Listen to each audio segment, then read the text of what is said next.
আপনারা আজকে আগের রবিবার যে শ্রী ঠাকুরের উৎসবের এখানে অনুষ্ঠিত হয়েছে, যে উৎসবের আপনারা সবাই যুক্ত ছিলেন। এখন সবাই এটা টকবক করছেন এবং এত সুন্দর উৎসব হয়েছে। হঠাৎ করে উৎসবের আগের দিন আমি দেওয়া ছিলাম, পূজ্যপাদ দাদা আচার্যদেব আমাকে জিজ্ঞেস করছেন, এই শিলচরে কে কে ধর্মসভায় আলোচনা করছেন, খবর নেন তো। আমি তখন চম্পকদাকে ফোন করছিলাম, চম্পকদা বলছিলেন তো তার মানে তার পূর্ণ দৃষ্টি ছিল উৎসবের উপরে, এই জন্য এত সুন্দর উৎসব করেছেন। যদিও আমি দেওয়ারে থাকার কারণে আমি উৎসবে যুক্ত হতে পারিনি, আর যারা এসেছিলেন সবাই বলছেন এত সুন্দর উৎসব হয়েছে। আসলে এই যে উৎসব, এই উৎসব মানে আমাদের সবাই জানি যে উৎসবমুখী হওয়া। এই যে উৎসবটা তো রবিবার দিন হয়েছে, কিন্তু দেখা যদি যায় আচার্যদেবের যে বিশ্লেষণ, সেটা অনুযায়ী যেটা শুনি দেওয়া করে, তিনি বলছেন উৎসব তো একদিনের, ওই দিন কিন্তু আমরা শুধু একটু আনন্দ করি, কিন্তু উৎসবটা শুরু হয়ে যায় যেদিন থেকে এই উৎসবকে নিয়ে আমরা আশীর্বাদ হয়, যেদিন থেকে উৎসবকে প্ল্যান করা হয়। তিনি বললেন এই যে উৎসবের বার্তা নিয়ে আমরা মানুষের ঘরে যাই, মানুষের ঘরে যখন যাই, মানুষের সঙ্গে যখন ইষ্ট প্রসঙ্গ করি, তিনি বলছেন যে ওই প্রত্যেকটা দিন যারা যারা এই উৎসবে যুক্ত থাকেন এবং মানুষের গুরুভাইদের বাড়িতে, মানুষের বাড়িতে যারা ছুটে যান, তাদের কাছে প্রত্যেকটা দিন এক একটা উৎসব হয়ে যায়, প্রত্যেকটা দিন একটা উৎসব। এটা করে আজকে বলছেন লাভটা কি হয়, যে আমরা বেশিরভাগই আমরা রোগ সুখ গ্রহ দোষ বিভিন্ন কারণে আমরা জড়িত থাকি, কিন্তু এটার জন্য আমরা হয়তো এটার অনেক সমাধান খুঁজি। কিন্তু শাস্ত্র বলছে যে কিং করবন্তু গ্রহ সর্বে জৈষ্য কেন্দ্রে বৃহস্পতি, যে যার কেন্দ্রে বৃহস্পতি থাকেন তাকে কোনো গ্রহ কিছু করতে পারে না।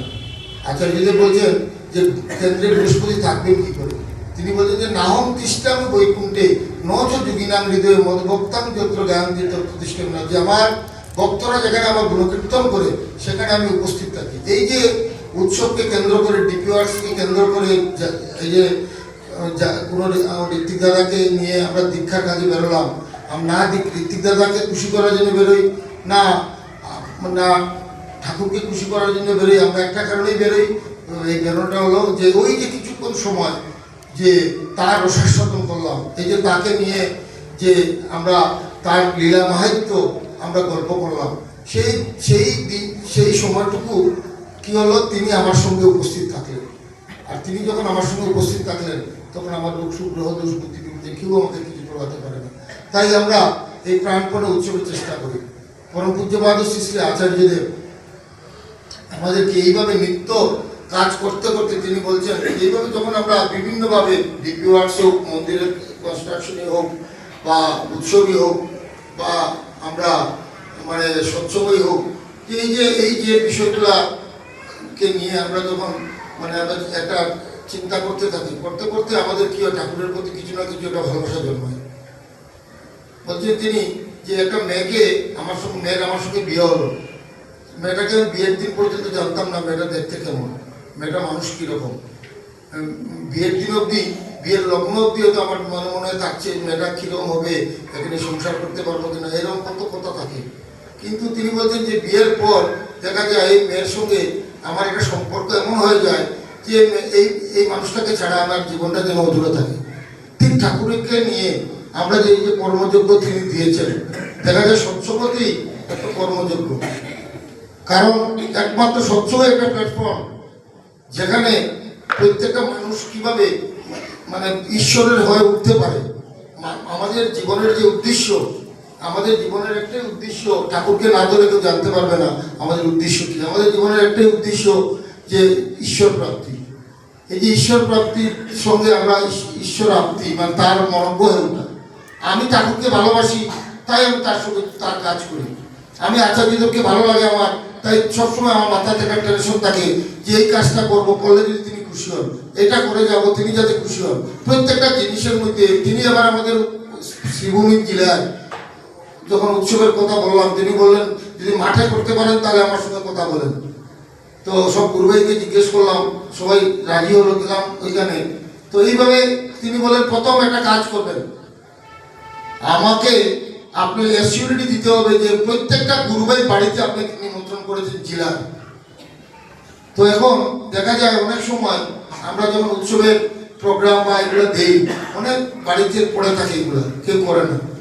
তো আমরা বললেন যে একটা কাজ করতে হবে, যে কি, যে আপনারা জেলার প্রত্যেকটা মন্দিরে, এই মন্দির থেকে ওই মন্দিরে চলে যাবে, ওই মন্দিরের কর্মীরা ওই মন্দিরে থাকবে দুই রাত্রি। ওইখানকার গুরুভাইদেরকে সঙ্গে নিয়ে শুধু বাড়ি চেরানোর জন্য বেরিয়ে পড়বেন উপজেলা থেকে লিস্ট নিয়ে। দেখা গেল এইভাবে করতে করতে আমরা প্রায় 18,000 বাড়িতে আমরা গেলাম। এই যে 18,000 বাড়িতে গেলাম, এমনিতে দেখা যায় যে বাড়িতে যখন উৎসবের প্রোগ্রাম নিয়ে যাই, সবাই বাড়িতে থাকলেও অনেকে বলতো বাড়িতে নেই, বলতো যে তো এরা টাকা নিতে এসছে। এবার যখন আমরা গেলাম প্রত্যেকটা বাড়ি থেকে যখন বললাম যে দাদা, সবাই বলছে অর্ঘটা আগে বের করে নিচ্ছে আমাদেরকে দেখে, বলছে না না আমরা অর্ঘ নিতে আসিনি, আমরা এসেছি শুধু আপনাদেরকে জানাতে, নিমন্ত্রণ করতে, আর আপনার ফোন নম্বরটা নিতে। এই যে নিমন্ত্রণ করলাম, তারপরে বললেন যে তারপরে যাবেন স্থানীয় দাদারা যাবে প্রোগ্রাম নিয়ে, এবং যখনই যাবে তখনই মানে যাতে মানে একটা পরিচয় রেখে আসবে। যেমন আমরা প্রথম যখন গেছিলাম প্রত্যেকের বাড়িতে একটা পোস্টার লাগিয়ে এসেছিলাম যে স্বস্তি সৃজা মহোৎসব, পূজ্যপাদ আচার্যদেব হঠাৎ দয়া করে একটা নাম দিলেন যে স্বস্তি সৃজা। এবার সব শুনে তিনি বললেন আপনার এখানে আমি দুজন বক্তা পাঠাবো। দেখা গেল যে মানে একজন বক্তা বললেন যে ওই উনাকে নিয়ে যাবেন ডক্টর দেবদ্যুতি বন্দ্যোপাধ্যায়, আরেকজন বললেন ডাক্তার মকবুল ইসলাম, যিনি শেখ মকবুল ইসলাম, যিনি মানে বোধহয় কলকাতা বিশ্ববিদ্যালয়ের কোনো একটা জায়গায় তিনি প্রফেসর, তিনি ঠাকুরের আশীষ দীক্ষিত। এই দুজনকে নিয়ে যাবেন। আর বললেন যে ছড়ার গানের জন্য প্রদীপকে পাঠাবো, ওই প্রদীপ ছড়ার গান করবে, আর মধ্যে দিয়ে এই দুজন বক্তা আলোচনা করবে।